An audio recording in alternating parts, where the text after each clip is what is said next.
Hei, tää on Käsityökuunnelman seuraava jakso.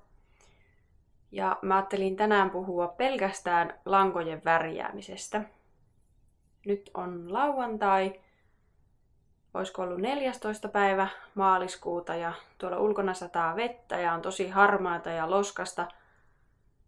Niin värit sopivasti nyt tuo vähän piristystä tähän harmaaseen kevääseen. Eli multa on siis kysytty noista väreistä, että millä mä oikein värjään.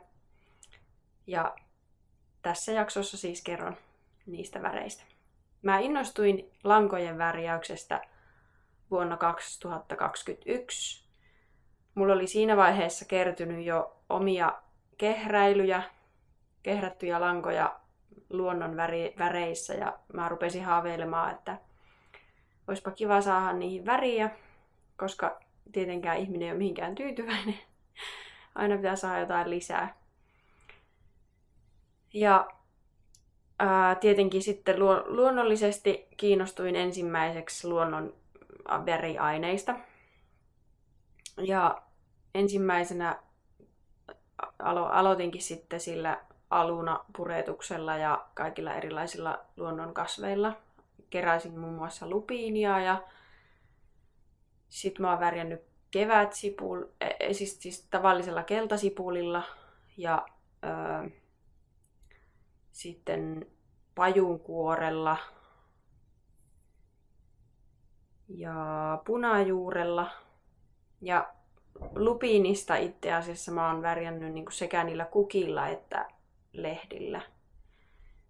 Ja se on ollut kivaa, mutta sitten samaan aikaan se on ollut hirveän työlästä, koska ensin on pitänyt kerätä ne kasvit ja sitten niistä on pitänyt keittää se väri erilleen. Sitten on pitänyt liottaa ja purettaa ne langat ja sitten vielä se värjäys. Et se on kaiken kaikkiaan ollut tosi työlästä. Ja sitten mä rupesin miettimään, että millä tätä pystyisi ehkä tehdä vähän helpommin. Ja silloin mä törmäsin noihin Greener Shades-väreihin. Eli ne on semmosia leväjauheita. Mulla on tämmönen paketti.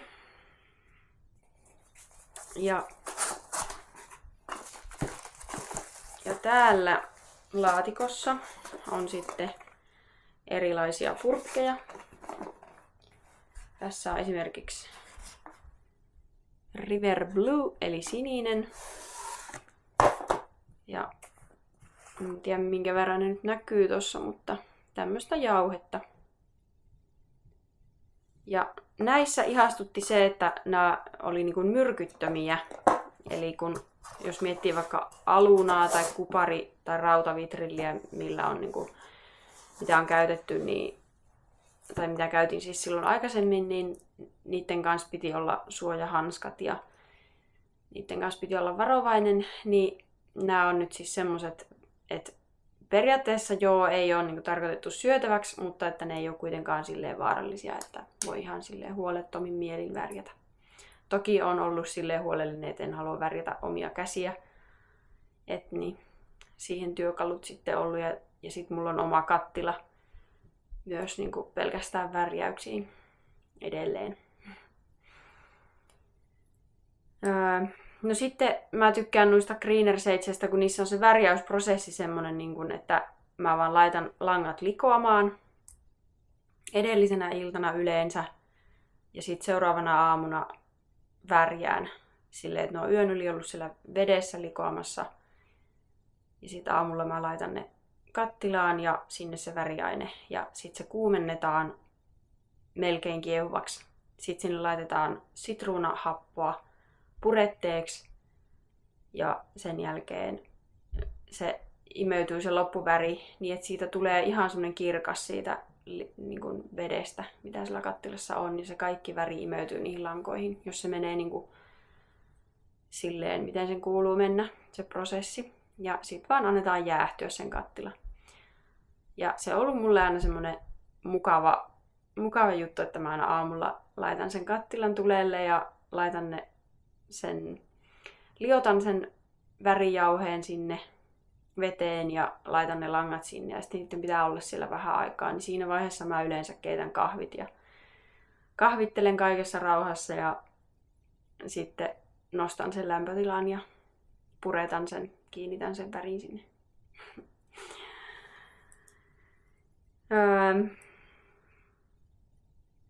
No niin, sitten mä voisin näyttää, että minkälaisia värejä mä oon värjännyt. No erilaisia punaisen sävyjä.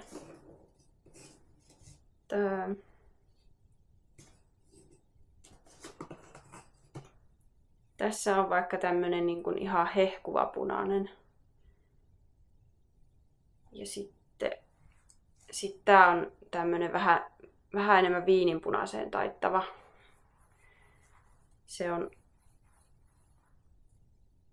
Nämä on niin kuin molemmat niistä perusväreistä. Eli tää on Flame Red ja tää oli Ruby Red.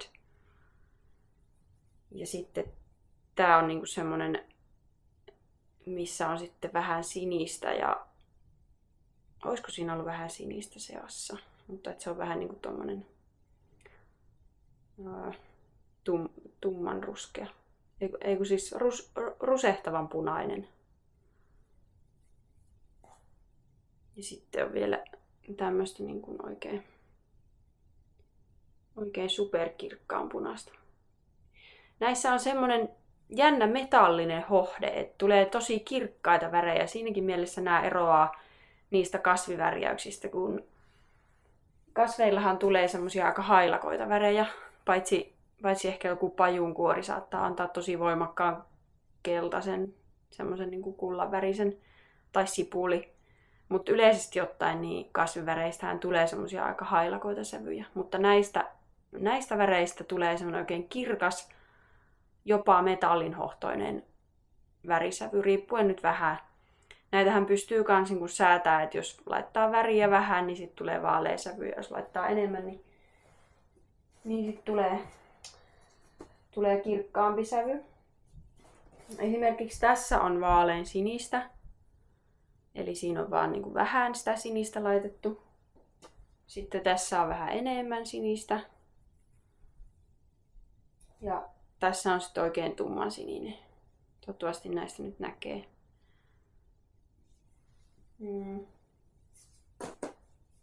Ja sitten mä oon tehnyt vähän tämmösiä myös niinku turkooseja sävyjä. Eli siellä on semmonen niinku ihan turkoosi väri tuolla aloituspakkauksessa, mutta sitten näitä myös pystyy tosi hyvin sekoittelemaan niistä eri perusväreistä.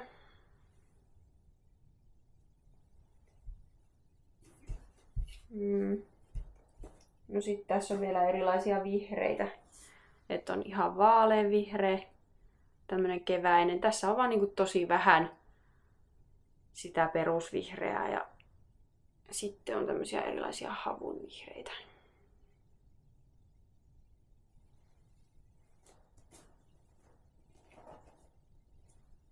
Ja sitten oli tämmöistä viidakovihreää, mistä mä tein itselle paidan vuosi sitten keväällä.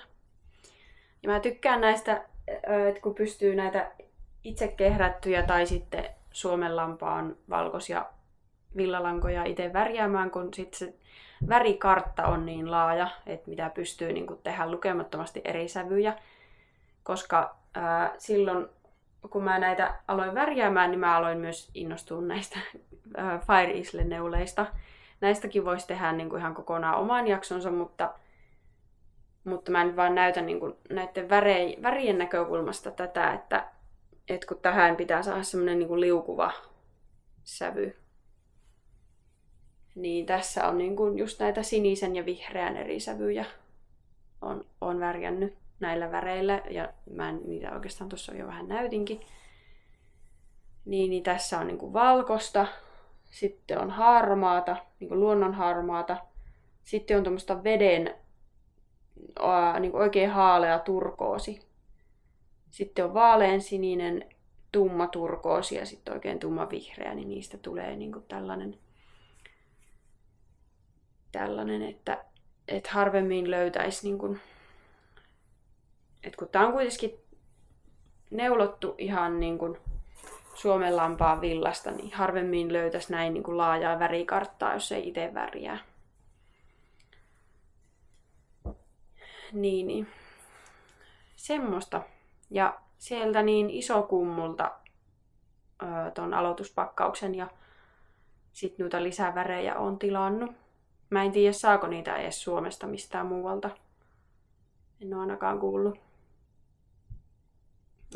Sitten mä voisin kertoa tähän vielä siitä mun alpakan villavärjäyshommasta, kun nyt siis viime jaksot on käsitellyt sitä alpakan villan kehräystä ja viime jaksossa mä taisin näyttää ne valkoisen alpakan villalangat, jotka oli valmiita. Ja mä alun perin sen takia otin valkoista alpakkaa, että mä pystyisin sitten värjätä sitä.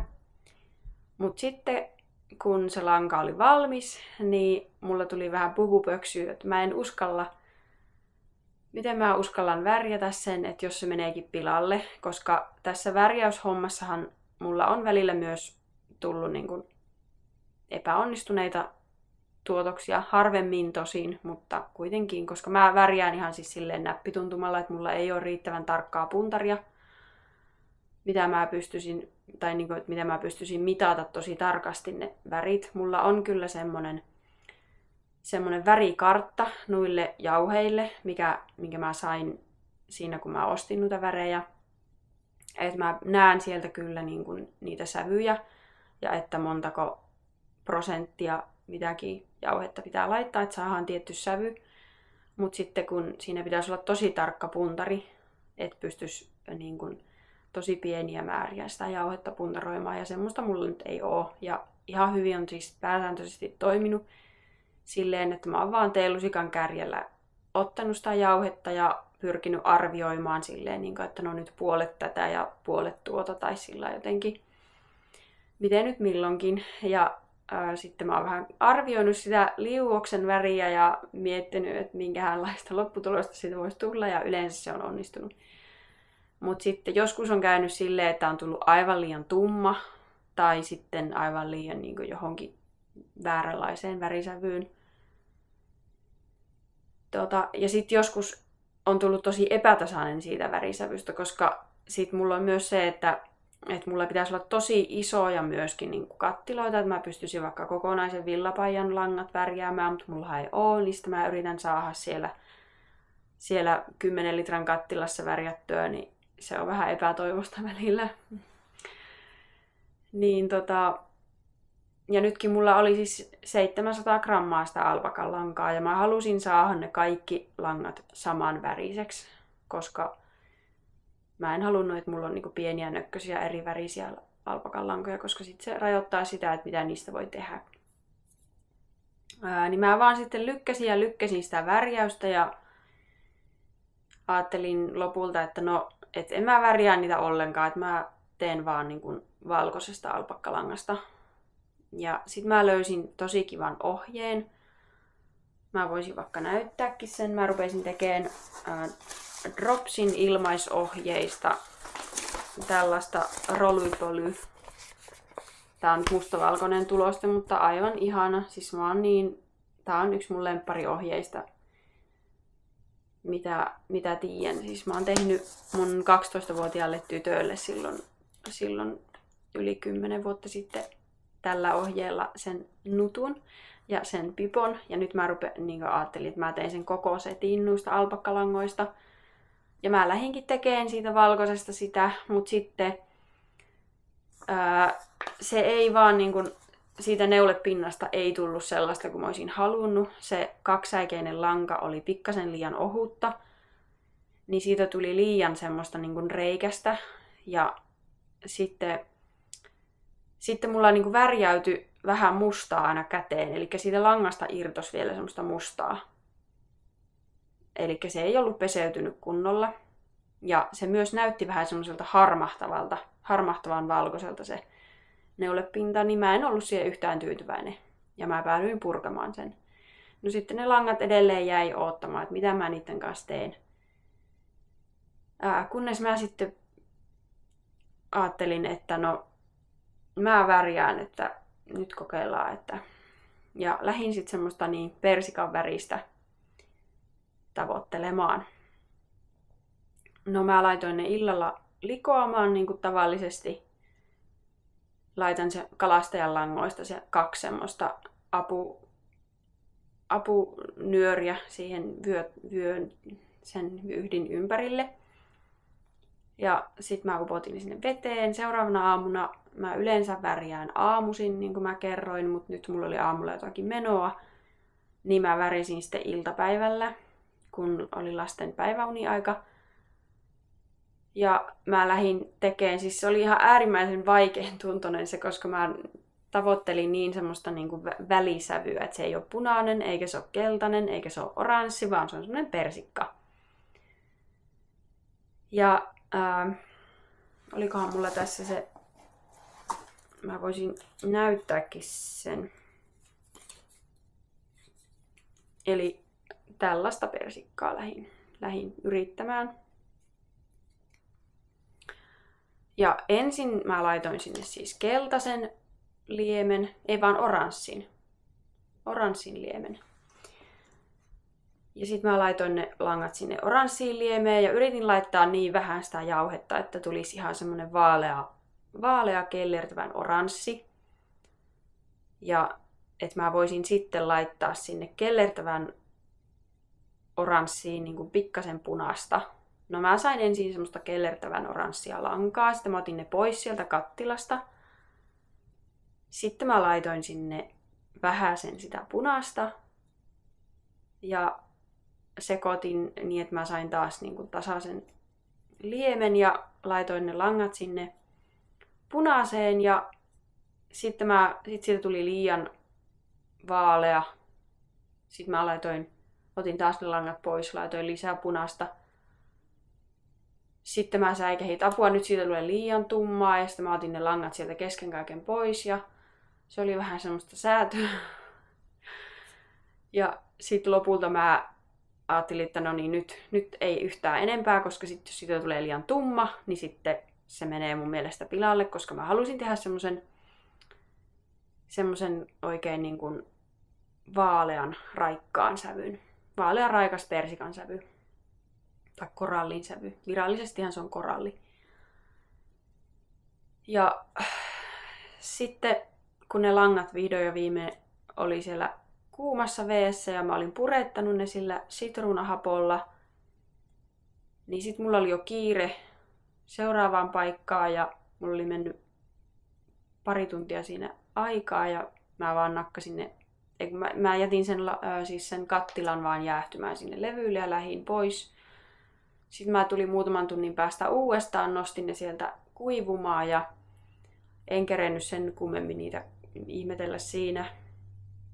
No sitten mä menin illalla katsomaan niitä lankoja ja mulla tuli hirveä pettymystä, että voi ei. Siis ne näytti siinä kun ne kuivui niin ihan semmoiselta niin kuin hailean punaisen ruskealta.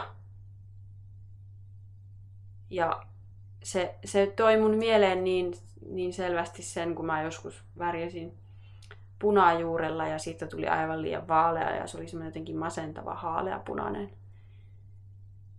Ja sitten mä ajattelin, että no, että tää nyt saattoi mennä pilalle tää homma, mutta ei auta, että ei, niin kuin tälleen ei pysty enää tehdä mitään. No sitten seuraavana aamuna mä menin kattoo uudestaan niitä lankoja ja ne oli kuivunut yön aikana ja se sävy oli aivan täydellinen. Siis se oli aivan just, tai ei nyt ihan prikulleen se persikka, mitä mä olin pyrkinyt, mutta niin lähelle, että mä en voi kyllä yhtään valittaa. Ja tässä ne on. Nämä on tämmösiä niin kuin vähän oranssiin taittavaa persikkaa. Mä en tiedä, miten hyvin se näkyy siinä, mutta niin semmonen ihana kirkas sävy näissä. Ja sit kun mä jäin kattoo näitä tarkemmin, niin periaatteessa hyvin samankaltainen sävy kuin siinä punajuuressa, mikä mulla silloin meni pieleen, mutta sitten kun tässä on se semmonen kiilto, se tekee tästä semmosen raikkaan sävyn. Et mä oon vaan nyt ihastellut näitä valmiita lankoja. Ja sitten näissä on vielä se hyvä puoli, että kun mulla on tätä mustaruskeaa lankaa, mitä mä tein siis siitä mustan ja ruskean alpakavillan sekoituksesta. Niin se sointuu aivan ihanasti näihin persikan korallin värisiin lankoihin, mitä mulla nyt on. Eli niistä alpakavilloista tuli siis korallin värisiä. Ja nyt mä ajattelin pitää näitä hyllyssä koko kevään koristeena. Ja sitten kesällä tehdään näistä jotakin ihanaa. Tuo oli tosiaan nuo kaksisäikeiset alpakkalangat, niistä tuli niin ohuita, että mä en tiedä, etteinkö mä niistä nyt sitten lastenvaatteita ollenkaan, koska mä haluan tehdä lastenvaatteista sen verran kestäviä, että ne sitten kestääkin vähän kulutusta eikä heti mene rikki. Mutta niin joko vauvan vaatteita tai sitten aikuisten jotakin huivia tai jotakin semmoista, mikä ei vaadikaan sitä kulutuskestävyyttä niin paljon. Mutta ihana nyt vaan pitää nuo koristeena. Mutta sitten se rolypolyneule, niin oon ruvennut tekemään sit ihan perus Dropsin alpakkalangasta, pinkistä, tämmösiä housuja, sillä rolypolyn ohjeella siis. Ja näistä tulee tosi ihanat söpöt pääsiäishousut meidän Hildalle, kunhan nää nyt valmistuu. Täällä on siis lahkeissa tämmöiset pitsikuviot. Ja sitten tähän niin etumukseen tulee semmoista aina oikein neuletta ja sitten tulee henkselit. Ja mä mietin, että pitäisikö vielä neuloa henkseleihin semmoiset pitsifrillat. Vai ei. Ja sitten kun siinä on se pipo-ohje, niin se pipohan on semmoinen vanha-aikainen malli. Että pitäisikö siitä muokata semmoinen kypärälakki. Että varmaan seuraavasta käsityökuunnelman jaksosta tulee sitten semmoinen vauvaneuleisiin keskittyvä jakso. Ehkä. Luulisin. Ja se on tosiaan jännä, että kun on nyt neulonut itse kehrättyä alpakkaa ja sitten tätä Dropsin alpakkalankaa, ihan perus, missä on pelkkää alpakkaa, niin tää itse kehrätty, niin tässä tuntuu semmonen niinku vahamainen pinta. Ja sitten taas tuo Dropsin lanka, niin se tuntuu niinku siihen tähän itse kehrättyyn verrattuna vähän semmoiselta niinku piikkiseltä ja kuivalta. Vaikka sekin on, siis molemmat on pehmeitä, mutta kun tässä itse kehrätyssä on semmoinen vahamaisuus ja sitten tässä ei ole niitä peitinkarvoja, koska mä oon nyppinyt ne yksitellen pois siinä karstausvaiheessa. Niin tää on semmoinen vahamainen ja sameettisempi. Et vaikka siinä alpakassa ei ole niin kuin sitä lanoliinia, niin siinä on joku vahakerros, mikä taas on pesty pois. Sitä ei ole enää tässä